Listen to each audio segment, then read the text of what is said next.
common grace is not the same thing as saving grace. Common grace is the goodness of God. The Bible says that God causes the rain to fall on the just and the unjust alike.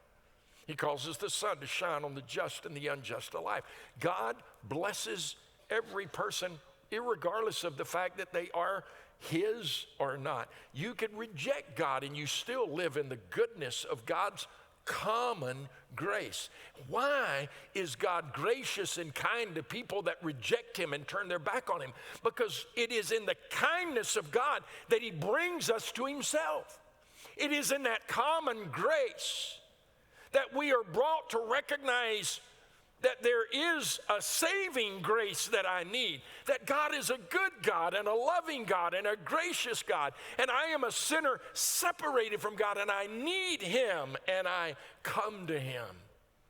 It's like that prodigal son we talked about last week, who came to his senses when he was in the foreign country and said to himself, my father has servants that have more than enough food, and here I am starving to death. You know what happened in that foreign country? He began to recognize Dad's not a bad guy.